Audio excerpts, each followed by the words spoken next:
Tanah longsor terjadi di wilayah Serasan, Kabupaten Natuna pada Senin siang. Data sementara, 10 warga meninggal dunia dan puluhan warga masih dinyatakan hilang. Hujan deras di dua desa yaitu Desa Air Nusa dan Desa Gentong, Kecamatan Serasan, Kabupaten Natuna, Provinsi Kepulauan Riau terjadi pada hari Minggu sore hingga Senin yang mengakibatkan bukit di sekitar desa longsor dan menimbun rumah warga. Berdasarkan data Kominfo Natuna, jumlah korban meninggal akibat longsor ini berjumlah 10 orang. Sementara 47 orang masih dinyatakan hilang dan 27 rumah tertimbun longsor. Bahkan sebagian rumah rata dengan tanah. Jumlah korban berpotensi masih akan bertambah lantaran proses evakuasi masih berlangsung. Saat ini tim gabungan dari Pemkab Natuna, SAR, TNI Polri, dan BPBD sudah berada di lokasi dan tengah melakukan pencarian terhadap para korban hilang. Itu tadi informasi yang kami peroleh langsung dari media komunikasi bencana dari siaran pers BNPB terkait dengan tanah longsor yang terjadi di wilayah Serasan, Kabupaten Natuna. Dan MJ Listener, untuk mengetahui kondisi terkini dari pasca longsor yang terjadi di wilayah Serasan, Kabupaten Natuna, kami sudah tersambung dengan koresponden MJN Agus Fatur Rahman. Selamat siang, Mas Agus. Selamat siang, Mas. Mas Agus, apa perkembangan terkini yang Anda terima terkait dengan longsor yang terjadi di wilayah Serasan, Kabupaten Natuna? Baik, dapat saya laporkan memang hingga saat ini tim masih terus melakukan proses pencarian terhadap para warga yang hingga saat ini masih belum diketahui keberadaannya. Sementara untuk kondisi di lokasi memang hujan, tapi hujan kecil atau rintik-rintik gerimis seperti itu, dan tim terus berupaya masih melakukan pencarian terhadap para korban yang hilang. Oke, dari pagi hingga siang ini yang kami peroleh informasi bahwa ada 10 warga yang meninggal dunia dan ada sekitar 50 yang dinyatakan hilang. Apakah ada pergerakan data atau ada keterbaruan dengan jumlah korban meninggal dan korban yang masih dinyatakan hilang, Mas Agus? Informasi terbaru memang belum begitu jauh berubah. Data yang kami terima masih 10 orang untuk yang meninggal, yaitu 6 orang sudah teridentifikasi dan 4 orang lagi juga belum teridentifikasi. Namun untuk 4 orang yang sudah teridentifikasi atas nama Kodir bin Jakbar, laki-laki berumur 70 tahun. Kemudian Darman bin Kantur, laki-laki juga berumur 70 tahun. Kemudian seorang perempuan bernama Rianti dengan umur 27 tahun, serta anak dari Ibu Rianti, yaitu yang masih laki-laki, umurnya masih berumur 5 tahun. Kemudian Abdullah, laki-laki berumur 64 tahun, serta satu lagi Fadli, yaitu laki-laki, anak-anak berumur 10 tahun. Sementara untuk yang hilang itu hingga saat ini juga berkisar sekitar 47 orang, begitu. Oke, kami konfirmasi, jadi yang warga hilang akibat longsor ini adalah 47. Mas, ini Serasan ini berupa pulau, begitu ya? Ya, jadi Serasan ini merupakan pulau kecil yang jaraknya itu cukup jauh dari ibu kota Kabupaten Natuna, yaitu Derane, sehingga secara geografis justru posisinya lebih dekat ke Pontianak seperti itu. Untuk bisa mencapai ke lokasi, jikalau kita menggunakan jalur laut dari Kabupaten Natuna, yaitu dari Rane, itu kita bisa menggunakan kapal perintis seperti itu dengan jarak tempuh sekitar 7 atau 8 jam. Selain itu juga kita bisa menggunakan feri dengan jarak tempuh yang lebih cepat sekitar 4 atau 5 jam. Ini pun tergantung kondisi cuaca, di mana Natuna terkenal dengan ombaknya yang cukup tinggi, yaitu bisa mencapai 7 atau 8 meter. 7 sampai 8 meter gelombang tinggi di wilayah perairan Natuna, begitu? Iya, karena memang kita kan langsung ke laut utara Natuna Utara, apalagi yang langsung berbatasan dengan laut Cina Selatan, sehingga pada saat kondisi cuaca yang tidak bagus, ombaknya bisa mencapai 7 atau 8 meter. Begitu. Saya ulangi, Mas, ini jarak tempuh antara Ranai dengan Serasan ini untuk dengan perahu perintis ini adalah 7 hingga 8 jam. Kemudian juga dengan ferry hanya bisa meringkas antara 4 sampai 5 jam saja baru tiba. Sementara ini pun juga terkendala dengan gelombang tinggi 7 sampai 8 meter karena wilayah posisi Natuna ini ke laut lepas ya, laut Cina Selatan seperti itu. Itukah yang menjadi salah satu penghambat dari distribusi logistik, Mas? Memang benar, hingga saat ini masih logistik yang bisa dikirim ke sana dari beberapa daerah seperti dari Tanjung Pinang sebagai ibu kota provinsi. Itu saja hari ini baru dipersiapkan dan itu akan dibawa menggunakan kapal angkatan laut yang berangkat dari Tanjung Pinang. Ini pun untuk mencapai ke lokasi di Natuna sendiri itu membutuhkan waktu yang cukup lama. Diperkirakan hari Kamis sore baru bisa sampai di sekitar Natuna, sehingga untuk ke Serasan atau ke lokasi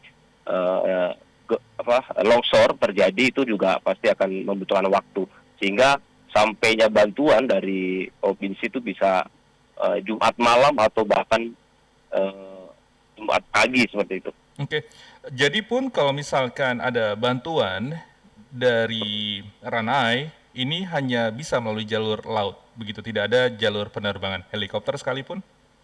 Iya, jadi kalau kembali lagi untuk jalur udara itu hanya bisa sampai di Ranai, di mana sebagai ibu kota Kabupaten Natuna.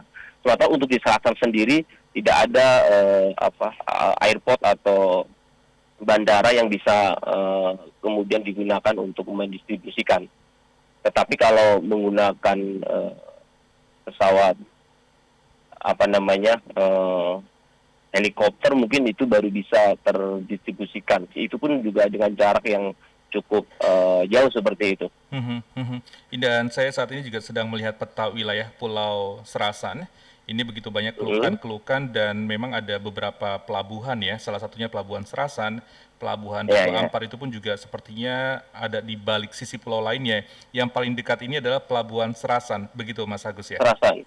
Itu yang paling dekat. Karena memang selatan itu adalah menjadi pelabuhan utama untuk masyarakat yang berada di satu kecamatan, yaitu Kecamatan Serasan itu. Oke, Mas Agus, ini kan ada 2 desa ya yang mengalami dampak langsung, Desa Air Nusa dan Desa Gentong, Kecamatan Serasan. Apakah ini juga yang kalau misalkan MG Listener bisa bayangkan letaknya persis dekat dengan Pelabuhan Serasan atau jauh di sisi lain Pulau Serasan itu sendiri? Yang dengan Pulau Genting seperti itu. Jauh atau lebih dekat ke Ranai? Kalau untuk Ranai sebetulnya jauh, karena memang yang seperti saya bilang bahwa Serasan ini adalah pulau tersendiri begitu, yang jaraknya itu kalau dari ibu kota sangat jauh gitu. Sehingga distribusi logistik untuk para korban ini memang sangat susah untuk didistribusikan kalau tidak menggunakan jalur udara seperti itu. Kalau memang kita akan menggunakan jalur laut seperti yang tadi malam dilakukan oleh beberapa kontak dari Natuna, yang di situ juga ada beberapa stakeholder seperti SAR, kemudian dari Pemkab, dari TNI dan Polri, itu juga baru bisa menggunakan kapal dengan ukuran yang sangat besar, dan itu hanya dimiliki oleh satu institusi, yaitu Pemkab Natuna. Dan itu kapal memang didesain khusus dengan geografis yang bisa melewati ombak dengan ketinggian tertentu seperti itu.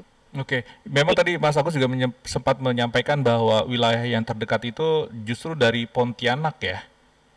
Ya, dari Serasan. Dari Serasan. Makanya untuk korban yang mengalami luka berat, itu posisi evakuasinya justru dibawa ke Pontianak seperti itu. Begitu ya? Karena memang jarak dari Serasan untuk kemudian mencari lokasi rumah sakit yang terdekat adalah di Pontianak. Maka sehingga untuk korban yang mengalami luka berat tadi malam udah langsung dibawa ke Pontianak. Sementara untuk yang mengalami luka ringan ini dibawa ke Kabupaten Natuna atau ibu kota Natuna, yaitu di Ranai. Oke, jadi memang sudah ada beberapa warga pun yang sudah dievakuasi ke wilayah Pontianak ya, karena itu dengan memperhitungkan kondisi jarak tempuhnya jauh lebih dekat ketimbang ke Ranai, begitu ya? Betul, betul. Oke, jadi ada 2 wilayah yang terdampak, Desa Air Nusa dan Desa Gentong. Ini sempat kondisi komunikasi itu tidak bisa terakses. Apakah sekarang dengan sekian hari pasca longsor itu infrastruktur komunikasi sudah membaik, Mas Agus?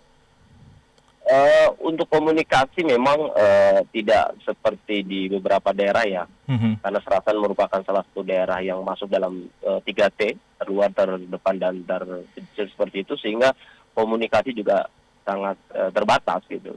Ya, beberapa informasi yang kita terima itu juga sifatnya masih berupa data, seperti meskipun ada video-video yang bisa terkirim, itu pun perlu waktu yang cukup lama, sehingga pada tadi malam beberapa tim dari Kominfo juga datang ke lokasi bersama rombongan Pak Bupati untuk membantu memulihkan sistem jaringan internet, sehingga diharapkan dengan pulihnya atau bisa berguna dengan baik sistem internet di sana, bisa memperlancar proses informasi yang bisa terkirim dengan baik ke pemerintah di pusat ataupun di provinsi seperti itu. Mas Agus, diinformasikan tim SAR gabungan ini berangkat dari Dermaga Penagi menuju Dermaga Pelabuhan Serasan. Kira-kira berapa lama kalau tim SAR gabungan ini? Apakah seperti tadi yang Mas Agus sampaikan, kalau menggunakan perahu perintis nggak mungkin juga akan melakukan menggunakan perahu perintis. Dengan ferry masih di 4 hingga 5 jam ya, dengan ketinggian ancaman gelombang tinggi 7 hingga 8 meter di Natuna. Tapi kalau melihat kondisi saat ini di Natuna, Kepulauan Riau saat ini gimana Mas Agus kondisinya? Apakah cukup mendukung untuk mempercepat laju tiba hingga ke Pulau Serasan? Berdasarkan informasi dari BMKG bahwa memang wilayah Kepri, terutama di Natuna, beberapa hari ini mengalami cuaca yang lumayan ekstrim seperti itu, sehingga dengan curah hujan yang sangat tinggi terjadi bencana di mana-mana, termasuk di salah satunya itu di Serasan, di mana posisinya seperti tadi yang saya gambarkan, jaraknya begitu jauh dengan gelombang yang pada saat cuaca tidak bagus bisa mencapai ketinggian 7 atau 8 meter. Sehingga pada saat akan terkirimnya logistik dari pelabuhan Penang menuju ke lokasi juga tidak jauh berbeda perkiraannya. Sehingga waktu yang akan ditempuh juga sekitar 8 jaman. Tapi kita berdoa bersama-sama mudah-mudahan dengan kondisi cuaca yang bisa membaik, kemudian distribusi logistik untuk para korban bisa dengan cepat terdistribusikan dengan baik. Betul, kita semua masyarakat Indonesia tentunya berharap bahwa kondisi cuaca tidak lagi menjadi ancaman agar bala bantuan ini bisa segera tiba, karena mengingat kalaupun kita menggunakan ferry ini baru bisa tiba 4 hingga 5 jam.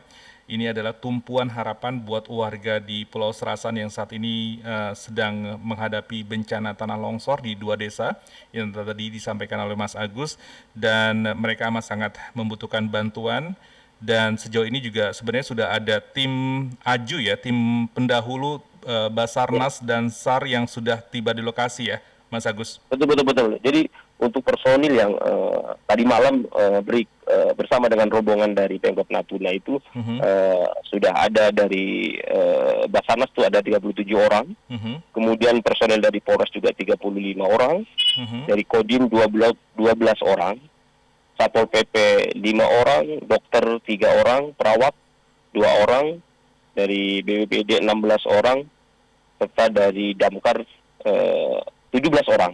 Dan ada lagi dari komposit itu juga 25 orang. Artinya bahwa tim inilah yang hingga saat ini masih berusaha untuk melakukan proses evakuasi terhadap korban yang Mudah-mudahan meskipun tipis harapannya, tapi kita berharap mudah-mudahan Betul. 47 orang yang hingga saat ini masih dinyatakan hilang bisa ditemukan dengan selamat.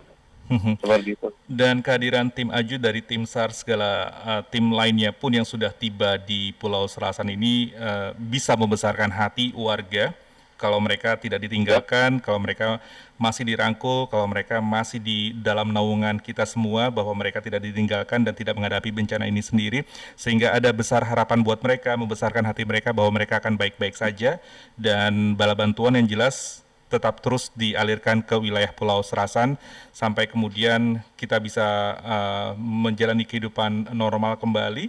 Dan sekali lagi Mas Agus Fatur Rahman, terima kasih atas laporan Anda langsung dari Kabupaten Natuna terkait dengan longsor yang terjadi di wilayah Serasan. Sehat-sehat selalu Mas Agus, kita akan selalu nantikan laporan Anda dan kondisi terkini dari longsor di Pulau Natuna, tepatnya di Pulau Serasan. Sekali lagi terima kasih Mas Agus. Ada lagi saya tambahin sedikit. Silakan Mas Agus. Ini terkait tentang pengungsian, jadi para masyarakat yang mempunyai keluarga atau sanak saudara yang berada di Serasan hingga saat ini, untuk warga yang mengungsi di beberapa lokasi, yaitu di Puskesmas itu ada sekitar 215 orang, kemudian untuk yang berada di Masjid Al-Furqon itu ada 500 orang. Sementara untuk di pengungsian di SMA 1 Serasan ada 282 orang. Pengungsian yang ada di PLBN itu ada 219 orang.